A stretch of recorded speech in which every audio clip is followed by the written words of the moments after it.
Morning, guys. It's Friday. It's just gone 6:30. I'm really tired. You know I don't do getting up early, not several days in a row. For you guys that get up before 6 o'clock, I don't know how you do it and survive. I just don't know. I'm so tired. Anyway, we're with Sienna on our own. We've got no Mr. Coop, and we've just gone down this little sort of dead-end lane. And the past couple of times we've tried to do it, we've had issues. First time couldn't get her down here. Second time had to get off and lead her down here. And we've just gone down here. So it's nice. It's a nice surprise. I was sort of, quietly sat here going, I'm ready to, persevere if we have issues. But she was like, no, I'll go down here today. So I have no idea why today was fine, but bless her. She's been very chilled this morning, which is lovely. I've decided, even though obviously we're waiting for the vet to come out again to medicate her back, I'm going to keep hacking her. I'm probably not going to bother taking her into the school, and also my arena's rubbish because of it being so dry. So I do want to try and keep hacking her as much as possible. It has got quite busy around here. They've started like silaging and cobweb. I assume it was silaging the other day, but anyway, they've been cutting, and so it is quite busy with tractors and big machinery. So I'm just have to be a little bit careful. Don't want to terrify her, and I also just need to check up here there's no cows out, because I definitely don't need a battle of cows today. I think she's all right. She'll look for them. Look, she's looking for them. She's like, where's the cows? Never misses an opportunity to look for cows, Sienna. How are we all doing though? How are we all feeling? I think it's the last of the warm weather. That was quite hot yesterday. That was 26.5 here. I know for many people that's not hot, but for me, I'm like, that's warm enough. We don't need any warmer than that. Not in May. But yeah, I mean, it's been glorious though, because it's blue skies and it's just hot. Weather in spring is always far superior to hot weather in summer, where it gets really kind of like cloudy. What's the word? That's because I'm not really awake yet. Like it's overcast and hot, and that's just horrible. Anyway, I'm going to start talking. I'm like so not awake on a Friday morning. I posed a question to my vet the other day because obviously I feel really like cows was at a bush. I'm very blind. I think it's a bush. I think we're all right. I could see specks of white, and I was thinking, oh, please don't tell me they put them back out, because they're normally in this field here. But I think it's a bush. I do need to get my eyes retested. I'm definitely blinder again at the moment. I've got appalling eyesight, I really have. That's disgusting. Anyway, you didn't need to know about my eyesight. I was going on to say, I posed a question to my vet the other day, because I was a bit heartbroken with, things not going quite right with Sienna again. And I was like, what am I doing wrong? Like, because I obviously want to learn from the situation as well. I'm like, every time you go through things like this, you try and work out why you have the problems you do and how you can improve things and do things differently and all that. And I was like, what have I done wrong? I was like, why? And also, why, just as general, are people having so many issues with horses? Because if you look on Facebook, there's literally a page for everything, isn't there? Kissing spine issues, suspensory issues, feet issues, back issues, you name it. It's everything. And you see so many people's stories, or you read so many people's stories, and you realise you're definitely not alone. And there's so many of us going through tough times with our horses. And what are we all doing wrong that we are having such issues? And her number one thing was arenas. She said too much time in the arena, and arena surfaces being really poor. And I have to say, my arena surface definitely needs redoing. It's not great, especially because it's been so dry recently. I know it needs redoing, but it's thousands to do. Good girl. But she said, like, the amount of time she goes to yards where, she might need a horse trotted up or lunge, and she's like, you see the surface and it's deep, or there's no stability in it, or, whatever. She's like, you just look at it and you think that's going to cause problems. So she said that was her number one thought, arenas. We spend too much time in them and surfaces are too poor.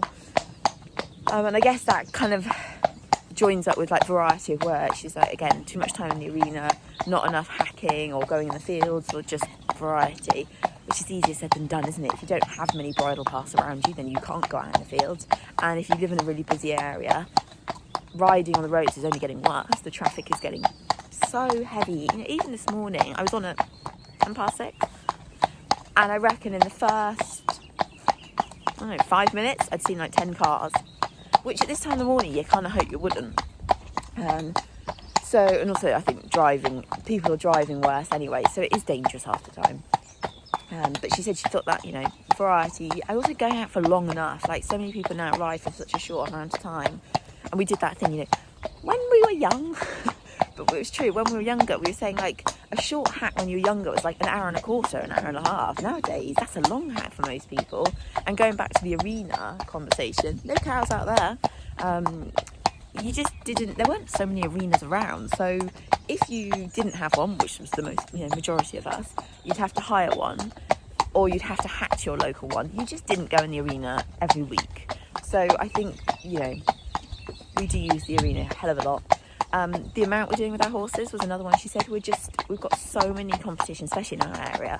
You can compete all year round.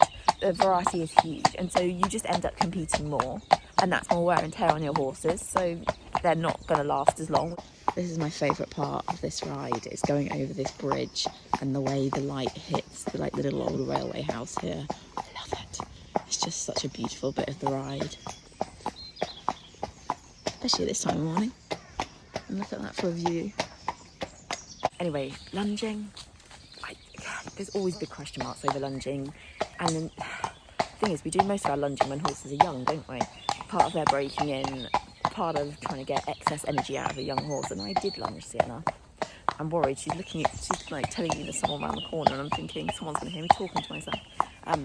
Even though I was incredibly cautious about how much I lunged her, there were times when I just felt like I had no choice, because initially when we started breaking her in, and actually after she was broken in, she was very sensitive to the saddle and would rodeo, like head between legs, bounding around the school on the end of the lunge.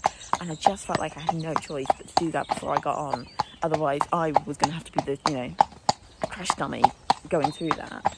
But I did always worry that, it's doing a lot of harm. But I think it's very difficult to get away with not lunging if you've got a sharp horse. Coop, the most laid-back horse I've ever owned. Even as a 4-year-old stallion, that horse was as chilled out as anything. So he barely got lunged in life. And when I compare my two and think, what did I do so wrong with Sienna that I didn't do with Coop? I think that is one of the things. Coop just wasn't lunged because he didn't need it ever. I spend my life trying to figure out where I've gone wrong. And I know I might not have gone wrong, she's also done daft things like, the galloping in the field and falling over and jumping the field gate badly and getting cast and all those things, being daft on the road at times. Like, there's plenty of things she's done which hasn't helped the situation. But yeah, I spend my life going, why? Why does happen? Also, I last 3 horses I've had, which were all young, none of them broken in until they were 4, none of them competed until they were 5, and only one of them out of the 3 competed. All had major issues. All vetted. All had major issues. I'm just like, what have I done wrong? But, yeah. So I just want to know. Poor vet, I'm like, why? She's like, I don't entirely know, but... So that were her thoughts on it. It is the most perfect light right now. It's that golden glow. I love it. Absolutely love it. She really wants the cow parsley, so I'm going to put my phone away. I'm going to grab some for her because she's not allowed to take it. Because if we allow her to take it herself, she won't stop and she'll just keep attacking it. So if I pick it and give it to her, that's fine. But she's not allowed to take it herself. So I'm going to do that because she does want some, I can see. She keeps eyeing it up, being like, please. Anyway, I'm very chuffed with her today. She's been very nice so far. Been a good girl.